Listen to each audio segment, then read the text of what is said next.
Keep it simple, play our game, and get Ducks in deep. Hey everybody, I'm Zach Cavanagh, Anaheim Ducks reporter for the Sporting Tribune.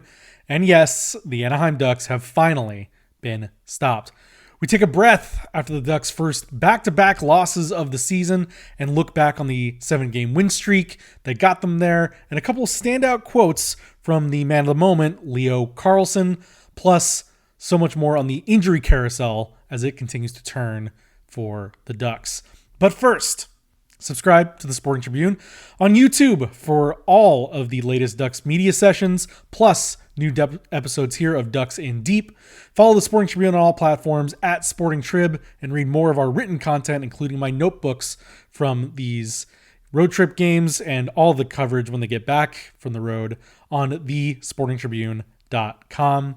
Follow me on Twitter, Instagram, and Threads at Zach Cav. That's at ZACHCAV. And on TikTok and Blue Sky at Zach Cav Sports for all the latest Ducks news, articles, tidbits, stats, and so much more. Consider showing your support on Patreon at patreon.com/Zach Cavanagh as we continue to grow the Sporting Tribune and Ducks in Deep to the best Ducks coverage on the internet. I'm looking forward to getting back out on the road with the team at some point in the near future, but I can't get there without your support. I'm circling a couple dates on the calendar that I'm excited to get to if I can finalize these. But if you want to help that out, the links below are for the Patreon as well as the travel fund if you'd like to contribute to getting me on the road and getting you the best Ducks coverage possible here on Ducks in Deep. But for now, let's get in deep. So it turns out the Anaheim Ducks do indeed have a ceiling. The 7-game win streak came to an end in Colorado against, let's face it, a Colorado team that is and has been a perennial contender, continues to be this season, with two of the best players on the planet. Nathan MacKinnon on an absolute heater at the moment. And, we'll get into the nitty-gritty of it a little bit, but I don't think that that's one that you hang your heads on too much. The Ducks did better than most teams do against the Avalanche. The Avalanche were putting up, the metrics were slightly lower for the Avalanche against most teams, and the Ducks metrics were slightly higher than most teams against the Avalanche. Did it really matter in the end? No, but I think really it was a tight game aside from a awful mental lapse, to start the game, which we'll see some of that carry over to the Detroit game. And I just don't know that that there was enough guys going aside from Leo Carlsson in that game, who was incredible. And I'm certainly going to touch more on Leo, particularly when I get to the quotes portion. But I don't know that that's one that you can hang your head. We looked at the schedule for the week, and you look at them going into Dallas, Vegas on the road, Winnipeg on a back-to-back, and then Colorado on the road shortly afterwards. And if you had told anybody that you take 6 out of those 8 points, you certainly take that. That is a strong showing for the Ducks to close out that 7-game win streak over some really tough teams, really prove that they're legitimate. And I think I was even putting maybe a little outsized focus on the Avalanche game to see just how far can this thing go. But in terms of proving whether or not this team is a legitimate team, a legitimate construction in this Western Conference that can be a playoff team that can push forward into this grouping, I think they proved that already. Whether it was the Dallas game, the Dallas game I think is one thing. I think it's the Vegas game that really said, okay, this team is here and ready to go, and pair that with the back-to-back against Winnipeg, which was, to me, their most complete performance of the season. I think that showed that this team was ready to go, that it is indeed, not totally arrived, but they're out of that doldrums that they had been in the last couple seasons. The Detroit game's a little more frustrating because it was a game the Ducks could have had. You look at the metrics for the game, and yeah, some of this is because the Ducks were behind, but even when you factor in the when it's score and venue adjusted, the Ducks ultimately played sort of an even 5-on-5 game, but penalties, the 2 power play goals that they scored, and how quickly they scored them, particularly the one in the start of the third period where they take a penalty, I think it was Kreider with a roughing, 45 seconds into the period, and then the Red Wings score 4 seconds right off that opening faceoff of that power play. That's a backbreaker to make that, again, a 2-goal advantage. But it was also a game where the Ducks, every time that they had clawed back, they immediately would lose that momentum again. They fought back to tie it 2-2. Cutter Gauthier made it 1-1. Chris Kreider made it 2-2. And I think it was 39 seconds after that Kreider goal. What happens? It's an awful turnover by Mason McTavish that, yes, the play extends further beyond that. There's I think a couple cycles before they score, but that's one where the Ducks have prided themselves defensively. The whole point of this defensive system, right, is to kill plays quickly and get out of the zone. And if you're Mason McTavish and you have that puck on your stick in the slot and clear ice in front of you, and you throw it to the boards, right, to a Red Wing stick, then all of a sudden you're discombobulated. Now you're chasing the puck, and a couple shots later, it's in the back of the net through traffic. And I think that was a backbreaker, because that takes this from hey, we fought back to make it 2-2 to, man, we cannot get our footing in this game. Everything's been uphill. What are we doing? And Mason McTavish suffered the consequences of that. He sat for the next 17 and a half minutes of game time. His first shift of the third period didn't come until 7 minutes left. Quenneville is certainly holding people to task when they make mistakes, old, young, or otherwise. And Mason, I want to get into Mason a little bit here in a minute, but I was coming out of the Colorado game. I wanted to see how the Ducks would respond. Yes, they took their first loss. Yes, it was to a team that is just simply better than them, more experienced, a more hardened team for a moment like that. You don't, water off the back, you roll into the next game. How do you respond? The response wasn't great. Like the Ducks have now been scored on first in 11 out of their 17 games, and they're 5-5-1 in those games. Not great. Yes, they went through a scoreless first period, but the fact that you still can't find that breakthrough, and again, the way that you respond to those goals, like you respond to the loss, you want to come out and play well. I think the Ducks were maybe, I don't know if they were still reeling from that game, but they were certainly sloppy in the defensive coverage, could not get that foothold to get themselves back in front. And Detroit never trailed after they, took that initial lead. The best the Ducks could do was tie it. Third period, similar situations where it's penalties that give Detroit an opportunity that they score on. It's defensive turnovers that don't let you out of the zone, and again, just don't let you get that momentum. The real final nail in the coffin of this game, I don't know what just a simple mistake in coverage where we haven't seen this so much. The Ducks have been aggressive with the defensive push, guys pinching, but on that goal, you have Olin Zellweger, Cutter Gauthier, and Leo Carlsson are all below the goal line, the offensive goal line. And Trouba knows this. So Trouba steps up to try to keep the puck in, knowing that if he backs up, it's going to be a rush. But instead, he doesn't get to the puck. And now the last forward back is Beckett Seneca, who had actually a pretty good game in Detroit. But you leave him, and he's a rookie. He's going to try to just make a play the best he can. And he tries to muscle Dylan Larkin off the puck, and he can't do it. And now it's 2-on-0. And credit to Lucas Dostal in that play, too. Nearly made the save, almost. The puck just trickled through him and over the line. But I think that was emblematic of a sloppy game for Anaheim. And this was, again, not too shortly after Mikael Granlund had scored to bring it back within 1. And then within a minute, again, you're back to down 2. So a sloppy mental game from Anaheim. Going into Minnesota now, I think you can keep moving the goalposts and say, well, this is the real test. Well, this is the real test. Well, this is the real test. Colorado was a test to see how far can you push it, and you can't push it further than that. Okay. Detroit is a test of, hey, you took your first hit there. How do you respond against the team that you beat, a week ago? And it's sloppy. It's not great. So now you go into Minnesota, and now you have the real test of, you've lost 2 games on this road trip. You had just won 7 in a row. You got punched in the mouth. You came out with a sloppy effort. What is the ability of this team to erase that and go into Minnesota, another team that is faltering, not to the level that they want to be, but a team that wants to be a playoff team that is in that mix that Anaheim has to break into? What do you do? What does Joel Quenneville do to get this team back on track?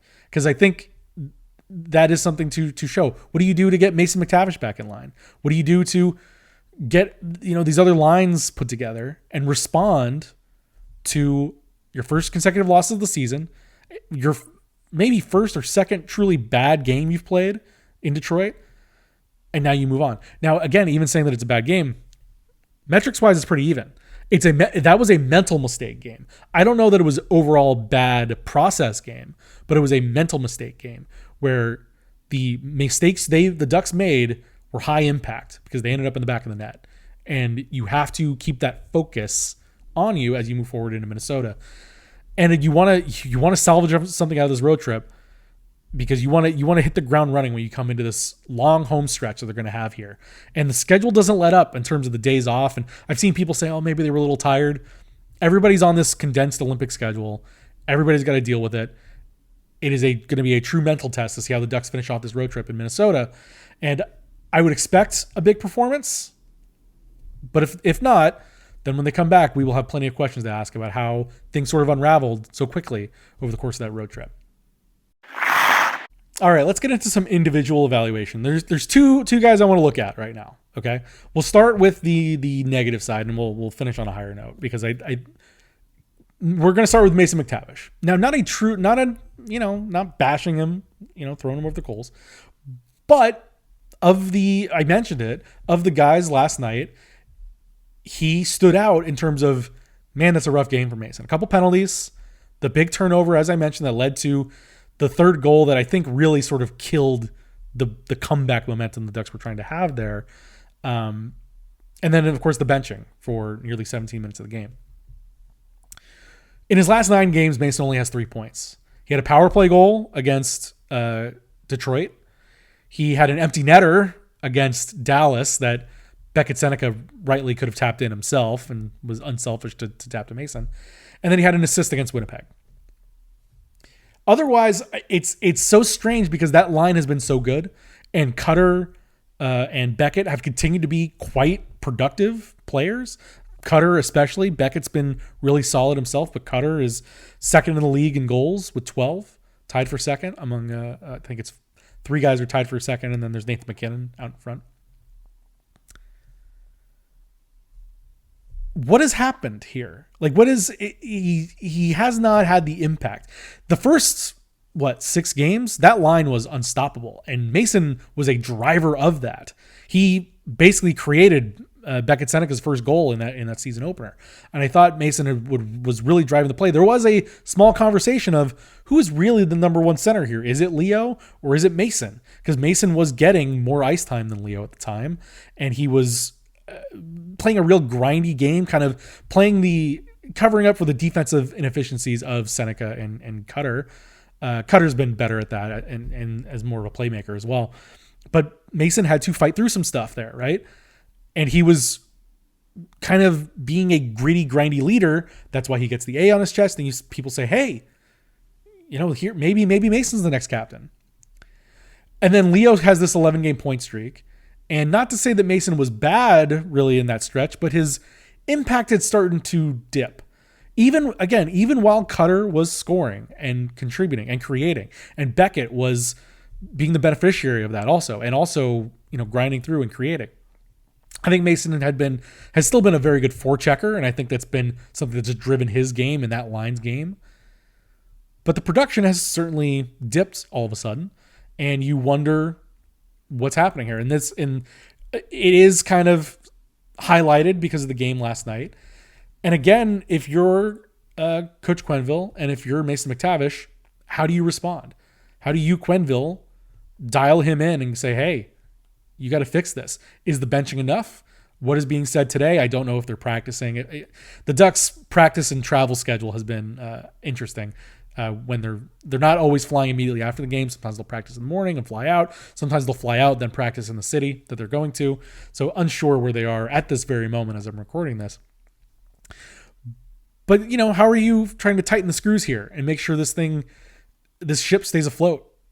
So, interesting to see where Mason goes, especially because he has been such a core part of this strong start, really, especially the early parts of that strong start with how well that second line was going.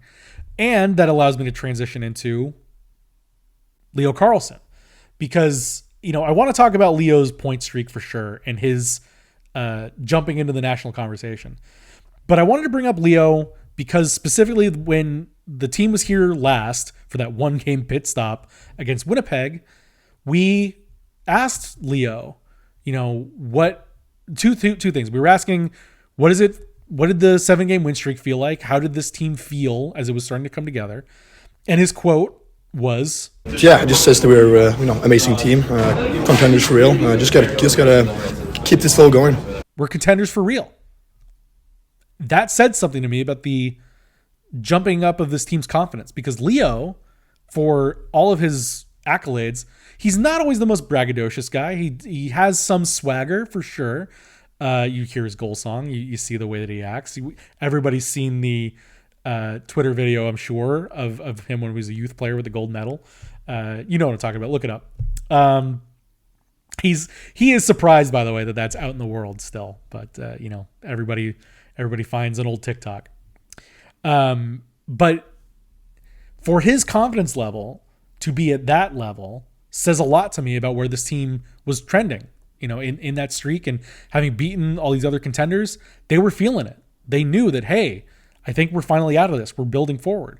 And the other thing that tells me that he is taking ownership of that, I wrote a story when we were in Boston about how Leo is grabbing the franchise mantle as the franchise player. And I think you see that with that confidence level. You see that with just the way he is driving play. I mean, in that Colorado game, he scores the goal to take the point streak to 11, ended in Detroit, unfortunately. But even in that game, he was still creating. He was by far the most dangerous Duck on the ice. And a lot of that is from his speed, his confidence. His confidence comes from his speed. It comes from his skill. But he said to me in that story as well that he's just playing hungry. He's hungry to win. And I think that hunger has begot some results that now has them, or had them at least, haven't been able to check on them the last couple of days, had them believing that, hey, no, we're here. We're ready to go. The next part of that I'm getting to is the second quote he gave us on Sunday when he was talking about in that game against Winnipeg, 2 goals from him, 20 years old, 2 goals from Beckett Seneca, 19 years old, Cutter Gauthier leading the team in goals, 21 years old, Mason McTavish, again, driving that play, he's only 22. What about to see this young group really leading the production early in the season here for Anaheim? And he said that it was something that they had talked about before the season. And the most standout part to me was not only did they talk about it and that they want to take that step, but yeah, that was something that we talked about before the season. For us young guys, take a step. My third season, obviously Beckett's first 2 games, but me and Carter to Mac and those guys. So it's just about time, I would say. It was about time, honestly. It's about time, he said. He understands that there is an embracing there of this is our team now. It's about time that we take this step forward and we take this team forward. And I think you saw that in that win streak. You've seen it at least in the Colorado game still. Leo Carlsson is turning into a guy that you hitch your wagon to. And he can drag this team forward. I had said to somebody that seeing Leo sort of his game come together right now reminded me of Ryan Getzlaf in 2006-2007, particularly in the playoff run itself in 2007. And not that I expect the Ducks to go on a cup run this year necessarily, but just the idea of, I remember watching Getzy, and I think the goal that I think stands out to a lot of people is in that Minnesota series. He had a breakaway, right, and he scored. I think he ended up being the leading scorer in the playoffs, if I remember correctly, for the Ducks. You saw that and you say, oh, okay, yeah, there's the guy. There's the next guy that's going to lead this franchise for a decade plus. And obviously Getzy did that. And I think you're seeing that with Leo. He, in addition to just like discovering his game and his skill and building up his body and getting faster, working on all the aspects of the game, he's worked on faceoffs a lot. you can see that he is stepping into, as I said, that franchise player mantle as a leader for this team. And contrasting him with Mason, where Mason had a dip, I don't think Leo's really had a dip at any point this season. And as much as Mason could be a play driver, I don't know if he is the hitch your wagon and let him go, pull this team forward type of guy. And so when people were talking about, is Mason the next captain, is who's the next captain, as Mason, Jackson Lacombe, Leo Carlsson all get A's on their sweaters, as Joel Quenneville had said that he wanted the young guys to take ownership. I think the guy that is taking that to heart the most is Leo Carlsson, because he is that guy. He is him. He is the future of this Ducks franchise. And I think, I don't want to overreact to an early hot streak here, but I think it's more than the streak. It is the style of play. It is how he is dictating these games. It is how dangerous he looks. And it's how he is, for all of the accolades we can hype up on Chris Kreider for his bounce back, on Troy Terry for being a very productive player here early on, quietly productive player. I think none of that is possible without Leo Carlsson. And I mean, Chris Kreider earlier in the season, he called him a freak. He said, guy's a freak with his ability, his size, his speed, his skill. And the fact that it's coming together so quickly to take that leap, take that step, as much as it's a surprise to the rest of us, to Leo, it's about time. And this team is contenders for real. And we'll see how these contenders can bounce back and how Leo can maybe lead this team, affect the mood of this team coming off of 2 straight losses. Is this team truly contenders? Is Leo Carlsson truly the guy here? See how he responds on the rest of this road trip.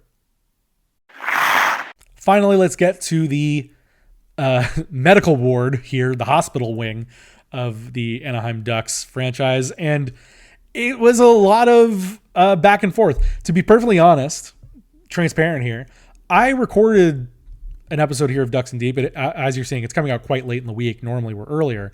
I recorded an episode on Wednesday night after the Colorado game had happened. I recorded on Wednesday during the day, and then stuff came up Wednesday night. Couldn't edit it, so then I was gonna okay, well, Thursday morning I'll just throw it together and get it up before game time.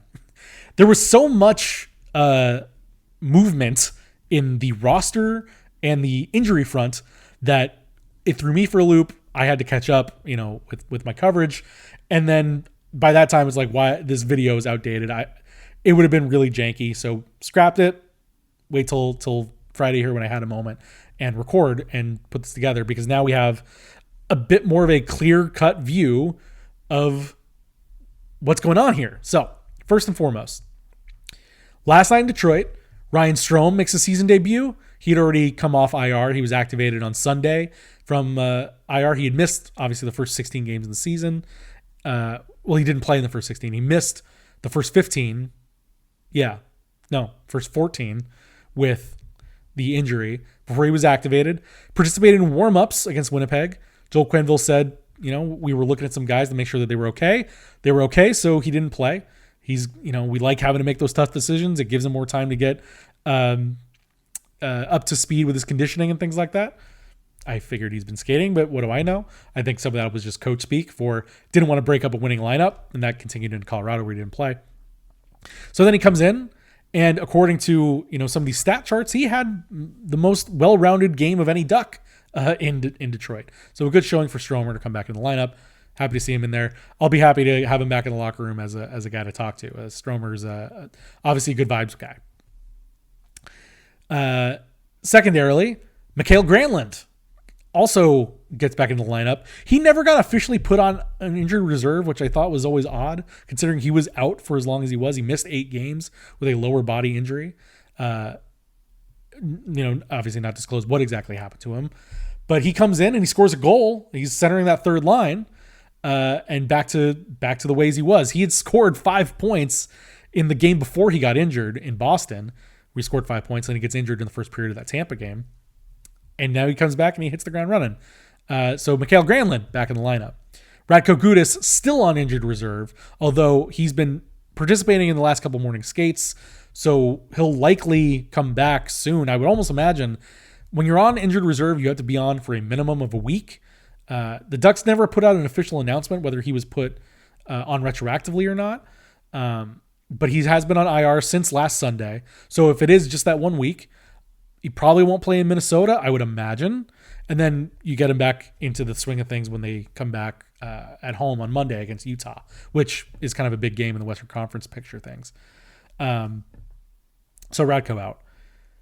Ryan Poehling was out of the game. So, when we were looking at everything that was happening, the only reports we were getting out of Detroit were from Ali Lozoff, who does a great job there on Victory Plus. And I think she knows, she's chatted up myself and the other beat writers a bit.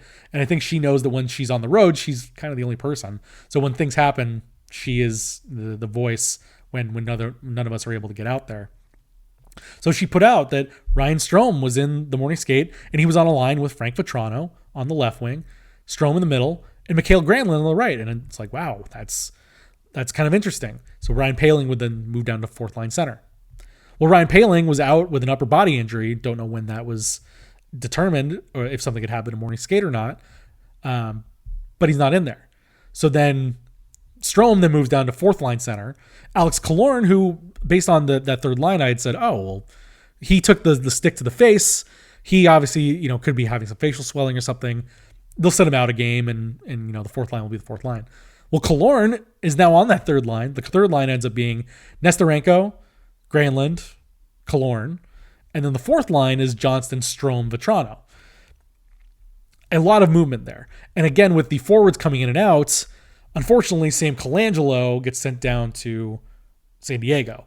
Now, Sam it was always sort of going to be the unfortunately easy choice to send down. He is, of all those guys in the bottom six, he's the only one that is waiver exempt, meaning that no one can put a claim in on him when he gets sent down. So he gets sent down. Unfortunate, but it is what it is. I think it's better for Sam to be down there than the situation he was in. He'd been scratched in 6 straight games. He obviously he'd only played in 7 of the games so far this season. He had the 1 goal in Boston. It was a special moment for him in Boston. But the fact that he could not get in the lineup for whatever reason, he just had not made enough of an impression here on Joel Quenneville early, led to him being on the outs. And once everybody got healthy, he was certainly on the fringe. And he gets sent down. So I think it'll be better for him in the long run to be playing bigger minutes in San Diego in a top line role, I would imagine. The ability to get that offensive game going and show that he is an NHL player, because I think he showed last year that he is an NHLer.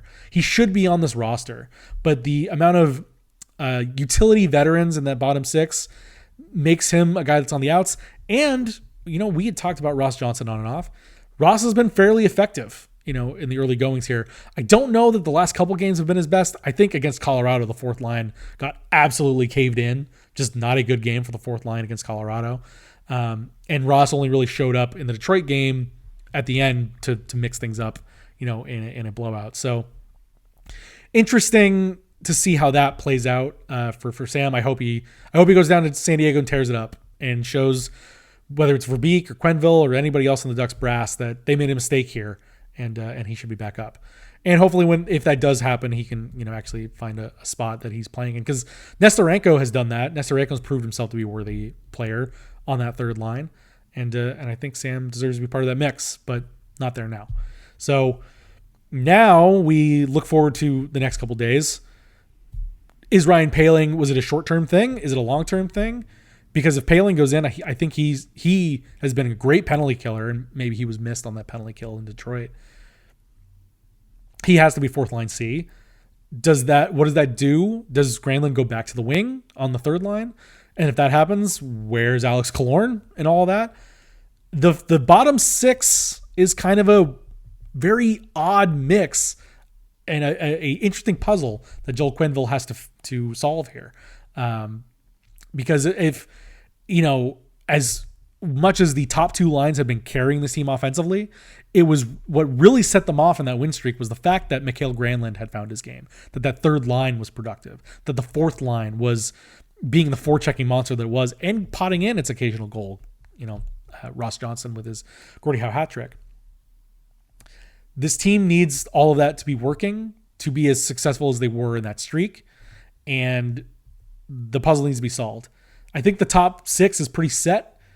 There's got to be some tinkering with what that bottom 6 is. And whether does Johnston still need to be in there? Is there a move that needs to be made? What is going on with Frank Vetrano? I had been toggling some stats on Leo the other day and flipping the top of the board to the bottom. And Frank Vetrano was, among forwards of a certain amount of minutes, the lowest goals expected percentage in the league, which is not great. Anyway, to simplify all that, the bottom 6 needs some puzzle solving, some problem solving, and some tinkering, certainly, as now everybody starts to get healthy and the lineup gets fuller and guys start to get pushed to the edges like your Sam Colangelos. What is the ultimate best top 12 for this Ducks team? There's too many guys for all those spots. Who deserves to have it in there, and what would make this team click better is something to find out here over the next couple weeks. That'll do it on Ducks in Deep here this week. I'm working on some stuff for all you people out there that have been curious about listening to this as an audio form. It's only been on YouTube. We've had great success on YouTube. Thank you for everyone for watching on YouTube and commenting. I try to get in there and respond to some things when I see some comments. Working on getting this into an audio podcast as well through our Sporting Tribune network. So keep an eye out for news on that. It should be coming hopefully in the next week or so, maybe by the end of the weekend, that we can get this on there and you can follow us on your podcast platform of choice. But don't want to get ahead of myself there. We're working on it. But to know when that happens, make sure to follow all of the channels that we've already mentioned. Follow the Sporting Tribune, subscribe to the Sporting Tribune here on YouTube so you can watch the next Ducks in Deeps. And when the Ducks come back from the road, you'll be able to get that coverage from morning skates and practices and post games and all that right into your feeds. And you can, again, follow the Sporting Tribune on all platforms at Sporting Trib and read my notebooks as well as the rest of the coverage on thesportingtribune.com. Follow me on Twitter, Instagram, and Threads at Zach Cav, at ZACHCAV, and on TikTok and Blue Sky at Zach Cav Sports. If there's any announcements about the future of the show and where it is and how to get it, those will be the places to get it. And as we continue to look forward to the future of this show, consider a subscription on Patreon at patreon.com/Zach Cavanagh. And, your support there helps me grow this show, helps me make this a better product for you, better coverage for you to follow this Anaheim Ducks team. Again, I'm looking towards getting back out on the road. It's a hard business that we're in. And that, trying to follow myself or any of the hockey news guys or any of us, that getting road coverage is few and far between for the Ducks. Trying to make that more of a reality day by day, but we need your help by watching these videos, reading our stories, and if you want to do that even further, consider a subscription on Patreon. That will go straight back into my supporting the coverage. And there's also links to the travel fund as well. Patreon link and travel fund link are in the description below if you again want to continue to make this a bigger and better product for you, the fans, and for us as a journalistic entity to bring that coverage to you.